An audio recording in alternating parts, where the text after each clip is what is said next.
We just watched episode 7 of season 5 of The Boys, titled The Frenchman, the Female, and the Man Called Mother's Milk, and we got one more episode left after this, and on one hand I'm concerned, and on the other hand I'm kind of relieved. We'll talk about it. So spoilers for everything from episode 7, basically everything but the last episode of The Boys, potentially spoiled here. So The Boys season 5 has been quite a ride. I think it started fine. Actually, I think it started pretty strong. A-Train's death was interesting. The idea of Homelander becoming a god was interesting. It still is interesting. Some of the interpersonal dynamics of The Boys I didn't find incredibly compelling, but it was fine. Then we had episode 4, King of Hell, and that was the everybody yells things that they already know at each other, and hey, would you believe it, some of this stuff's gonna be in the spin-off show episode. And I was not an enormous fan of that. But it was followed by episode 5, One-Shots, which I thought was great. Lots of fun character development, focusing on characters with interesting points of view who we have not seen that much from. And it ended with a pretty significant death. I thought, alright, we're back. But then episode 6, Though the Heavens Fall, was the most this is gonna get a spin-off show of any of the episodes, and it ended with a significant event, which is Soldier Boy giving Homelander the V1 and Homelander becoming immortal. I don't think it's incredibly helpful that the motivation for that decision is gonna show up in the spin-off show, but whatever, that was the plot development. That left us with 2 episodes, this one, The Frenchman, the Female, and the Man Called Mother's Milk, and then episode 8, Blood and Bone. And I think this season has had a tough job of balancing all of this, but my hope going into this episode was they're gonna lock in. These next 2 episodes, 7 and 8, are going to be a proper finale for the show. Things are going to happen, characters are going to die, it's going to be big. And I will say after 7, they're not quite where I wanted them to be, but I think they're on the right track. And I think there was a lot of good in this episode, and a lot of... we'll talk about it. Also, my cat Mortimer is on my lap, although he doesn't like this episode because he didn't like what happened to that poor She-Line, his new favorite character on the show. Alright, so this episode opens with one of those things that The Boys does that I absolutely love. And that is when they put together a big musical number or some sort of production. Fought on Ice was this, the A-Train commercial was this, Soldier Boy on Solid Gold was kind of this, Supersonic's music video was this. The Boys does this so well. And I'll say this again, Daveed Diggs, really good in this show. And I'm so happy that he got to do a big Broadway musical number. It was catchy, it was weird in all the right ways. Like the lyrics about how Jesus wasn't that cool were pretty funny, and the dancing was way too sexual. Everything about that worked. You know, this is a Oh Father heavy episode, mostly because he's one of the only characters that hasn't been killed or fired yet. Because really, there are only 3 members of the 7 left at the beginning of this episode. Homelander, Oh Father, and the Deep. You know, Sage defected, Maeve quit long ago, Black Noir is dead, Firecracker is dead. Nobody wants to be on this team. And neither has Soldier Boy, who I don't think is technically a member of the 7. He's around the 7, but I think, and we'll get more of this later, he just doesn't really like it. It's not his deal. Especially because we've seen him be part of 2 other super teams by this point. He was on whatever the Vault Rising team is back in the 50s, and then he was on Payback, the Avengers team from like the 70s or 80s. So like, I think this character is over it. I think if I had to pick a character in this season that's almost completely working, like he hasn't even had one episode where I'm like, I don't really love where they're going with him, or I don't think he needed to be here, I'd bet it was Soldier Boy. Jensen Ackles, first of all, very funny, but also his energy, this being exhausted by Homelander, is really funny. It's really interesting because that's not energy Homelander's had to deal with before. And obviously Anthony Starr's doing great this season. I wouldn't say this was one of his more memorable episodes, but still, you know, he's solid. But if there is one thing about the spinoff that I am kind of excited for, it's that the Jensen Ackles Soldier Boy will be in it. Speaking of spinoffs, this week we got maybe our second, I guess, look at the Gen V kids right before the finale, which... who knows? I think what they say at the end of the episode is kind of their confirmation. Like, they're joining the team to fight what is essentially just Homelander. You know, Jazz Sinclair shows up as Marie Moreau and London Thor as one half of the team that plays Jordan Lee. And they're like, hey, we want to do the boys stuff. We're kind of bored of not being on the show. And I'm like, yeah, me too. It seemed like you guys were a pretty big deal. Especially the idea that Marie can maybe kill Homelander. Because as we'll see in this episode, the boys have a new plan. A plan that, we'll talk about it, is very good. And is so good that it's kind of annoying that they never tried it before. But like, I have a real problem with the fact that while we're talking about that pretty good new plan, we're not even kind of bringing up the idea that Marie Moreau is a super on the level of Homelander, and one specifically that can mess with his blood, which he just injected the V1 into. The excuse Sarah Moriarty gives is that Marie Moreau can't control her powers enough. And I'm like, why do you think that? That was maybe true a while ago, but it seems like she more or less can now. And also, maybe you should just try, because we're clearly at the try anything phase. But what Starlight is really saying is, we don't have space for you in these episodes. We barely have space for me. So you guys can show up next week and do something, but for now, we're done with you. I will say something about this episode I thought was kind of interesting. And this is one of a couple of episodes written by one writer named Anselm Richardson. He was a story editor on a lot of season 2, wrote Barnaby Coast, episode of season 3, which I think is really good. That's the one that introduces Payback. And then he wrote episode 6 of season 4, Dirty Business, which, an episode that has some questionable things going on, is interesting and very funny, because the character of Tech Knight is just very funny. It's also a Kessler episode, which is part of why I think he's here writing this episode. But anyway, Anselm Richardson, I think, has written good episodes of The Boys. And I think overall, is a very strong, well-written episode. And what it seems like Anselm Richardson decides to do, and something I'm not surprised that they did this on this show. And obviously also Kripke is involved, and there's other people. But this episode has the Herculean task of bridging everything that has happened so far in the season and in the show, and the finale episode, and it does a lot. Pretty much completely rehabilitates resets him as the character he was when we met him in the first season of the show, does more or less the same for Annie, and gives Butcher and Huey an arc that is definitely leading to something important next week. But it's interesting because it felt like a lot of this episode reminded me of things from the first couple of seasons of the show, like the Spice Girls speech. And that's not something Butcher does very often, especially with the Spice Girls. It's obviously an iconic speech that he gives in the first season of the show, but it's not like that's just something he does, but he's doing it here. Is a germaphobe. I feel like that's not something that's been an incredibly consistent part of the last couple of seasons. Sure, it comes up from time to time. Is a nice little family man who gives speeches about how cool it is to care about stuff, which feels a lot like what that character did in the first couple seasons of the show. Frenchie has his big speech with Sage. It just feels like maybe what this episode is doing is going, well, we got to get him here, and him here. How do we do that in one episode? This character gives a speech and it changes everybody's mind. This character gives a speech, changes their mind, and go, well, they don't really do that anymore. Well, remember, they used to, so we're going to do that again. I don't know, there's other things about this episode that felt very season 1 to me, but Butcher's Spice Girls monologue specifically felt kind of out of place, especially considering what all these characters have gone through. But I liked it. I thought it was cute. The best character of this week, maybe. Oh, this is a tough one. Yeah, I think the best character this week is the Deep. This is his week to be great. Chase Crawford, I've liked him the whole time because his character is a huge tool, and that is a fun character to watch, especially because, and we're finally seeing it, he's getting his. First, he gets fired from the Seven, then he gets exiled from the water when the fish think he caused the pipeline explosion, and then finally, he gets embarrassed in front of everybody when he can't go and save the guy who's drowning. This feels like a perfect resolution for what he's been going through this season that started in episode 1 with the A-Train conversation, and that realization, if you sell your soul to Homelander, it's not going to work for you. It hasn't worked for any of these guys, but it's extra not going to work for the Deep. I think that's fun. I love that Samuel L. Jackson got to voice a shark. Obviously, we all remember him from Deep Blue Sea, and that scene where this happens. We're gonna seal off this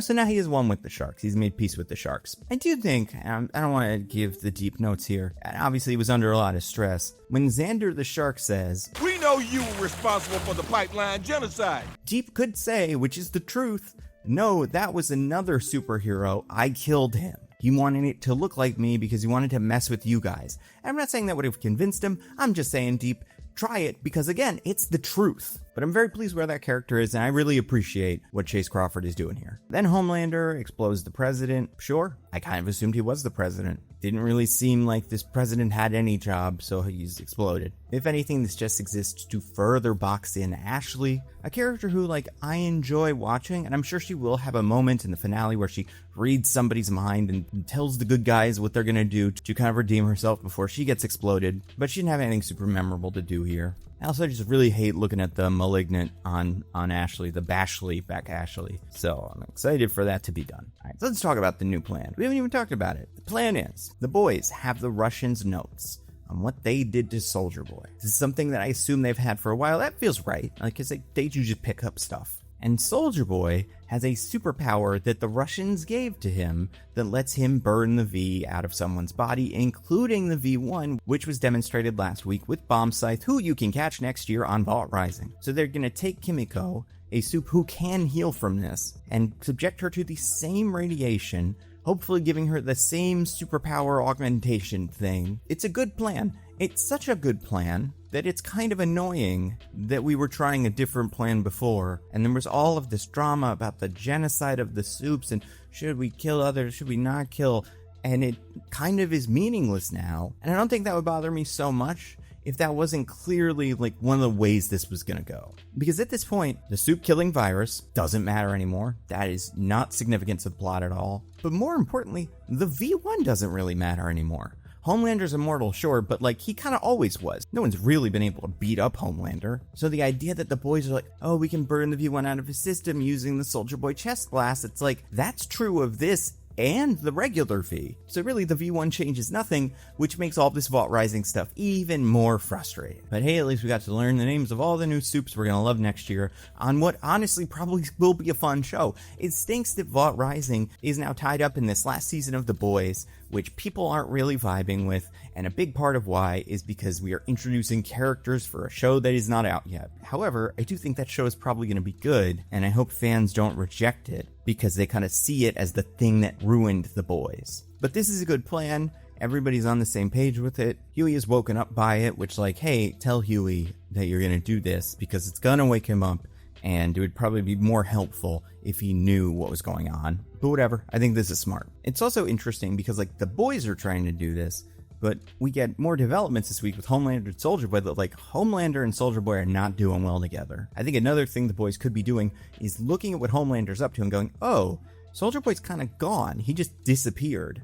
But he clearly didn't leave because we have some way to track that he is still around there. Why isn't Homelander bringing him out? And then that could kind of explain why they're sneaking around and trying to figure out what's going on with O-Father, because he's the only other character that would know. But it's just weird that they do the O-Father thing because it doesn't really get them anything. It doesn't really get them any new information. Obviously, there's like character development, but like in the world of the story, why did the characters go there? Why do Starlight and Butcher, the two soups that can fight Homelander, why do they abandon a bunch of characters at the school that cannot fight Homelander? I don't know. It doesn't even really seem like they know, because when Billy Butcher gets there, Huey makes a joke like, hey, you're just dressed like you usually are dressed. You're not going to put on like a little disguise or something? And it's like, yeah, are you not going to put on a disguise? Is this one of those trying to get caught kind of plans? Because that is a plan that it makes sense you guys would be trying to do. It doesn't seem like that's what we're going for. Like, at least Starlight had a hat on. But the answer, why are they here? So that they can get captured, and so that Starlight can see what's going on with these people and relearn the lesson she taught everybody else in the beginning of the show. Love here that we get the return of Dognot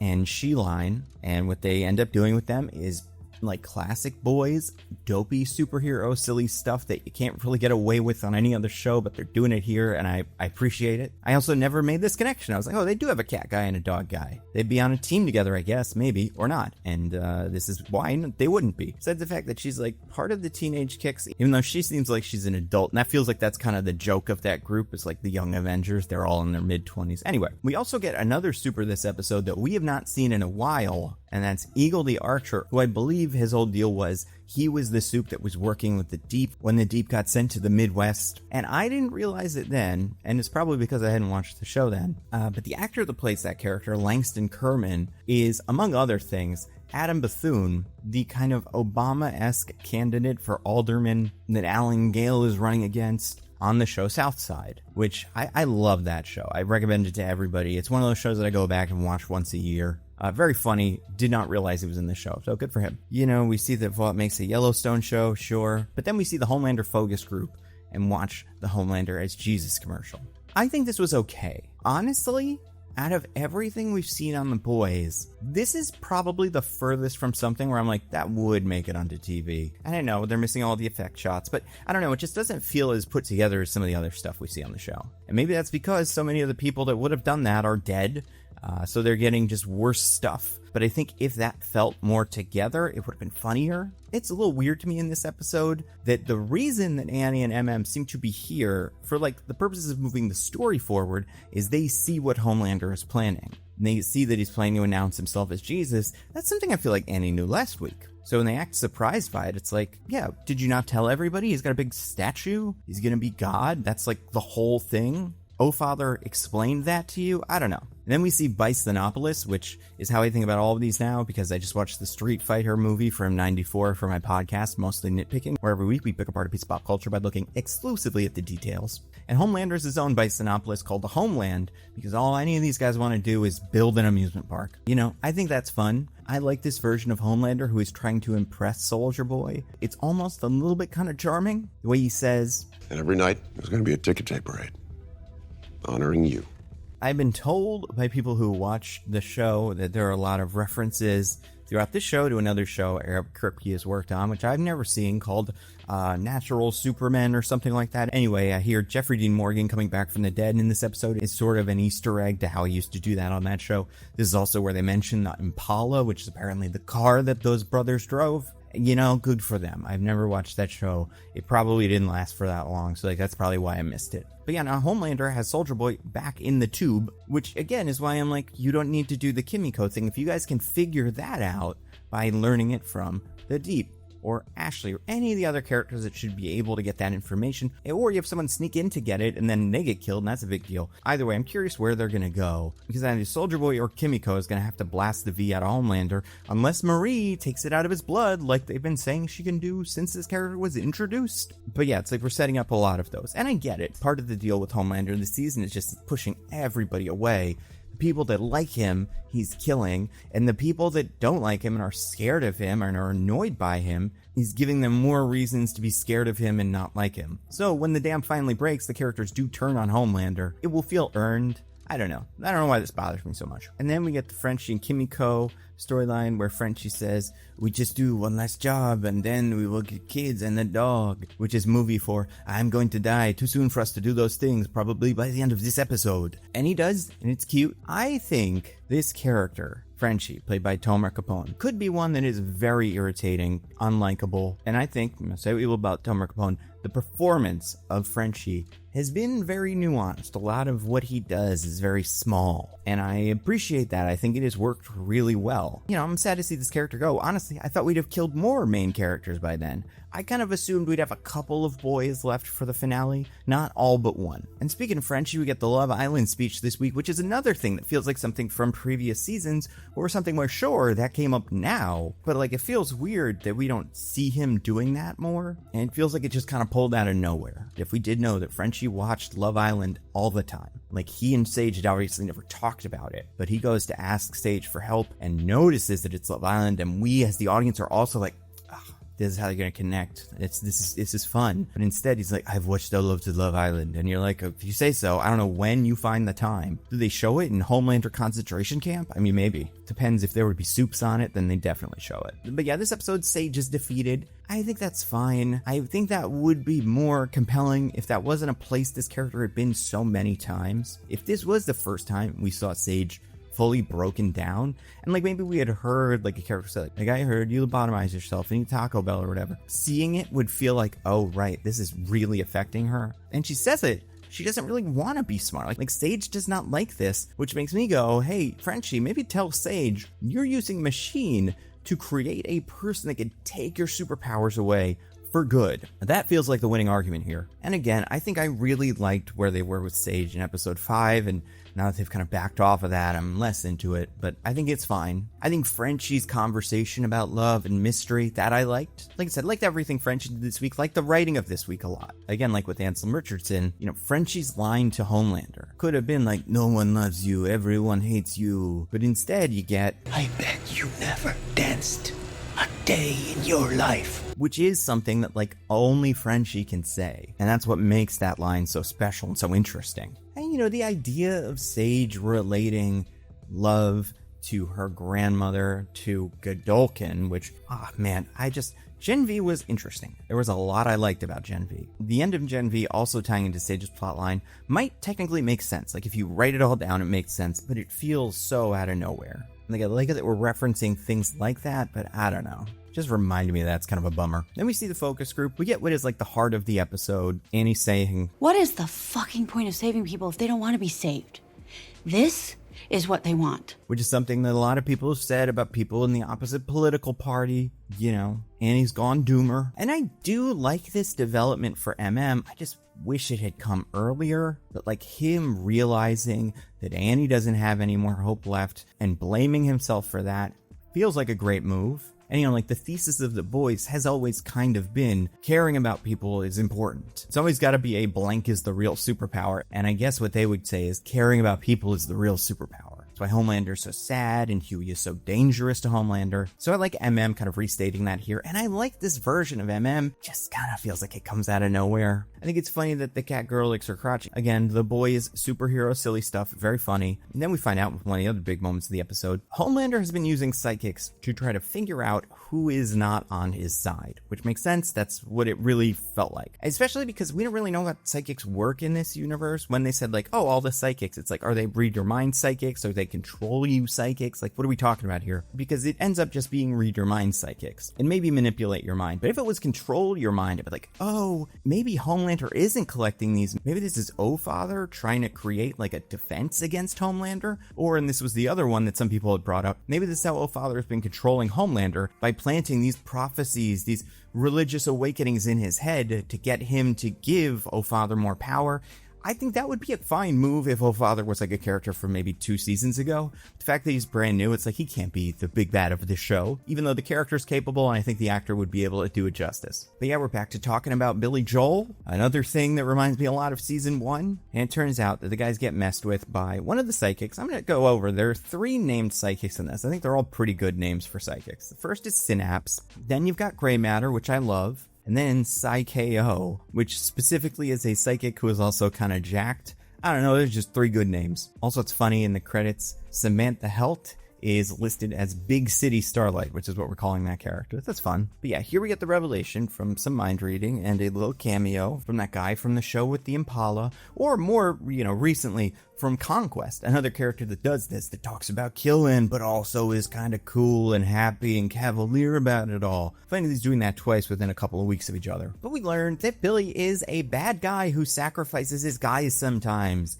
And unlike Huey, you have known that the whole time. We have always known that. He says it all the time. Like, it's interesting that we learned that specifically the version of Kessler that Billy was talking to before isn't really Kessler. It's like the kind of idealized version of Kessler that Billy made up in his head to make Kessler seem like the villain, but in reality, Billy was the villain. And hey, if we're setting up a last-minute heel turn for Billy, you don't need to do that. He has killed a bunch of people already. In the end of last season, he just killed Victoria Newman, which looking back is a crazy move, because she does seem like one of the soups that could kill Homelander, because like Marie Moreau, she's got blood stuff going on. But like, I get why we're restating this for the audience, we're creating a rift between these 2 characters, but it just doesn't feel like new information or anything that matters. We see Huey in this scene also exploiting his kind of like encyclopedic knowledge of the soups, because remember, in the first season of the show, he was a big fan of the soups. We kind of knows who all of them are. And he remembers that Synapse maybe killed his brother, so he's able to use that against him. Very season 1 Huey, being valuable because you know stuff about soups, and not ones that you like have a dossier on, ones that you're just like, I know who that guy is. Like, I keep track of these characters, that's him. We get the fight with She-Line, Dognot, Mother's Milk, and Annie. The Dognot stuff, fine, not that interesting. The She-Line stuff, great. Shooting the water to make her jump up like a cat, throwing the rat at her. Great. And I'm a pretty big cat guy. I don't think cats just like eating rats because they like eating them. I feel like cats like chasing rats and like trapping them and killing them because they love hunting. But if one was tossed, I don't know. It seems like a little bit of a stretch. I kind of thought if he had tossed it beyond her, she would go in that direction because you can't not be distracted by it. Didn't expect her to eat it. But now her and Dognot are probably dead. Boo-hoo. I do think, and I've said a lot of lines that are like, oh, this is the heart of the show. Like, this is a great, really well-written line. That's what's going to happen in these finales where it's all getting really sad or the show's getting really serious. I do want to point out there are some really funny line reads in this episode. My favorite being Dognot, when he's like talking dirty to She-Line and she smells what he ate. His response of, and you had Little Caesar's crazy bread. Stolen right off the counter. Super funny.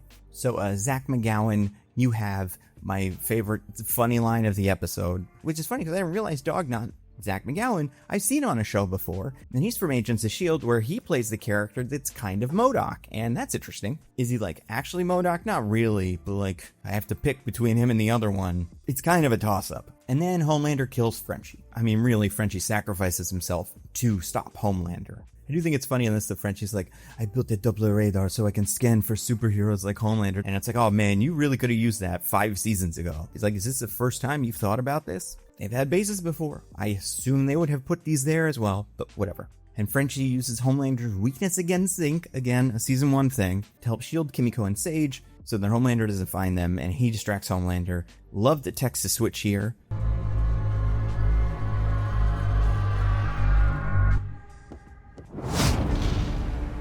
you know, I thought this ending was good. It was obviously well acted by Tomer Capone and Karen Fukuhara. You know, really sad. I assume we're going to get a fair amount of that next week. I shed a tear or two, I'm not going to lie. I would say if every episode of the season were where this episode is, I'd be feeling great. Even though I think episode 5 may be better, and then like that is still my favorite, this feels like what this season should have been doing the whole time. Which is like big final moves, like revisiting things from the first and second season that we'd kind of forgotten about. Like Huey's reference to the steak restaurant, or Annie's audition tape. Like, I hope the finale delivers, and it's awesome, and I think it totally could, because we know, as I said a couple weeks ago, it is written and directed by the writer and director of episode 5, which was my favorite. So, like, if they can bring that energy here, beautiful. I hope the next episode isn't just people lasering around each other. Like, I hope there are confrontations. You know, I've got my guesses at what's going to happen and which characters are going to end up killing which other characters. And the fact that Frenchie is the only character that died here kind of makes me think a bunch of the boys might survive. We'll see. Specifically he's the one who, like, I was like, oh, he's definitely going to die at the end of the season. Everything leading up to this episode, and a little bit where he saved Countess Crow, Countess of the Crows. But now I'm like, oh, he needs to survive because it's sad if he doesn't. And I'd be cool with someone like Huey or Starlight sacrificing themselves to save him because he has a lot on the line and, like, he really cares about people. Maybe Sage can sacrifice herself to save him, or I guess the most surprising move would be if Soldier Boy sacrifices himself to save him. Because Soldier Boy does know, I believe, that hates him because of something Soldier Boy did. And Soldier Boy feels like he's kind of getting some perspective. He's got a lot of it in the last couple of episodes, and I think he's going to turn, obviously, on Homelander because Homelander put him in the little tube.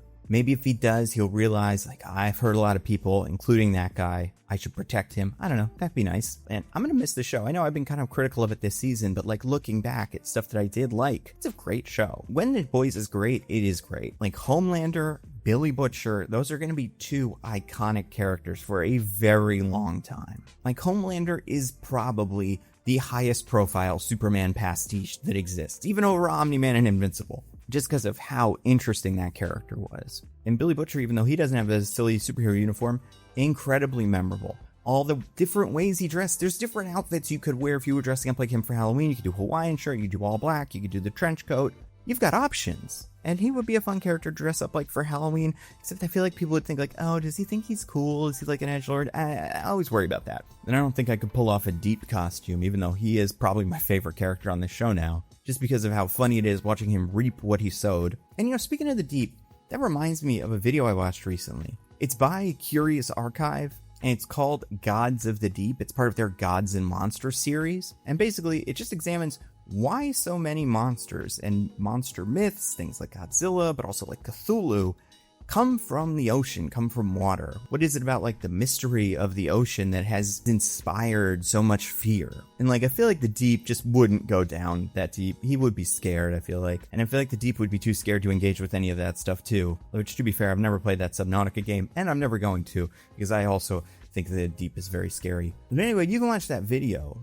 Tons of other videos exclusively on this video's sponsor, Nebula. Nebula is where you should be watching these. It's the creator-owned subscription streaming service that I helped to create. So basically all my videos, that's Nando V Movies videos, and the Nando Cut videos too, go on Nebula first. You can watch them without ads, you can download them to watch them offline. It is without a doubt the best way to watch my videos. And that's not all, because you got exclusive content on Nebula, like I said, like Tom Nichols videos. But that's not our only Tom. We also have Tom Scott, who's doing a series called England, where he goes to different counties in England and does an interesting thing, learns about an interesting industry. And in this week's episode, he drives a boat from his childhood that makes him so happy. It's the happiest I've seen a person in a very long time. And episodes of his series, England, go up on Nebula a week early. And Nebula is already a steal at $5 a month, or just $60 a year. But if you go to go.nebula.tv/thenandocut, you can get a year of Nebula for just $30. That is $2.50 a month. It is an amazing deal. Again, go to go.nebula.tv/thenandocut to check it out. Next week, final episode of The Boys. Very excited. Until then, stay safe. I'll see you around.